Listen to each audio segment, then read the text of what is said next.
of being an effective communicator is knowing things that you should not say or things that you should not do when communicating with your partner. And so I am going to give you 4 things that you should refrain from doing if you want to communicate effectively with your partner.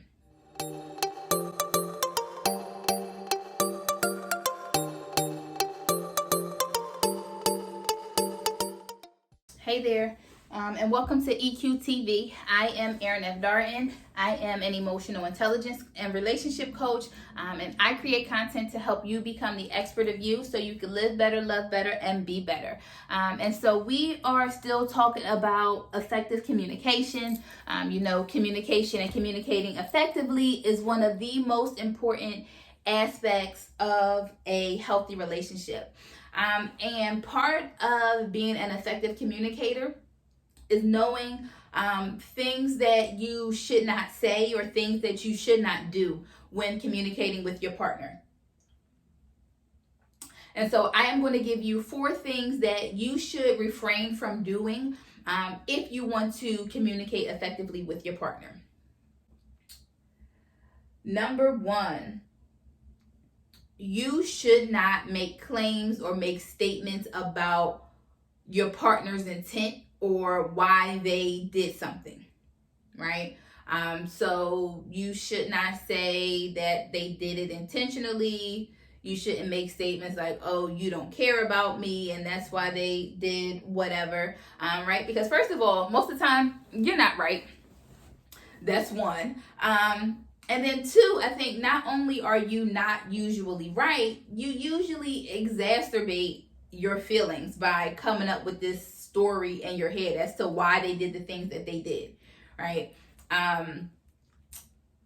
You're probably going to feel worse once you say they did whatever because they don't care about you, right? And you got to think about like fact versus feelings. You made that up. That's not what they said. You have no reason to believe that they did something intentionally or they did something because they don't care about you, right?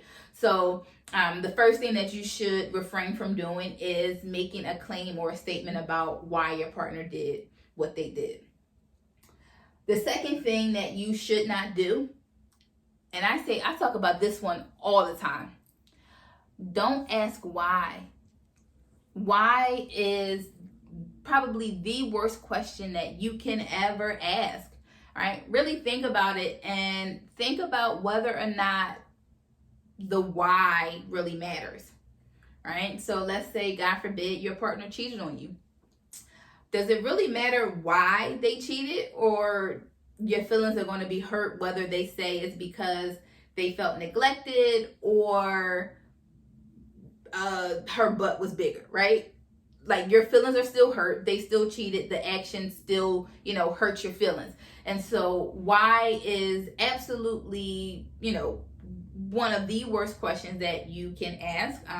If you've seen any of my other videos, you know that I say you should replace why with what. So if you want to know about cheating, like what made you cheat is better than why.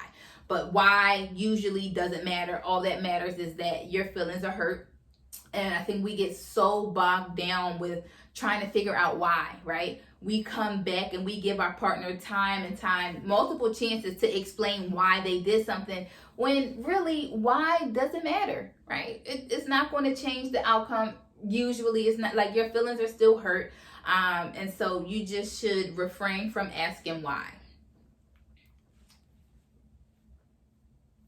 The third thing that you want to refrain from doing in order to be an effective communicator is you want to refrain from invalidating your partner's feelings, right? How your partner feels is how they feel. It doesn't matter how much you disagree with it. That is not your job to tell somebody how they should feel, right? Like you can't tell anybody how to feel about anything. And so if somebody comes to you, or if your partner comes to you and says,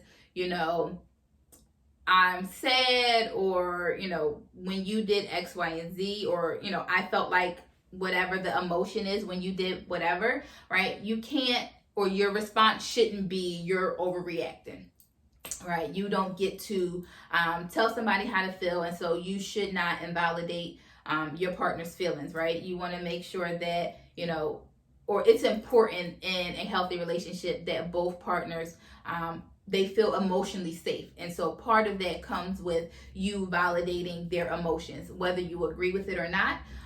Their emotions are valid, your emotions are valid. And so you want to make sure that you are not invalidating your partner's emotions. And then the fourth thing that you don't want to do, it kind of goes along with that.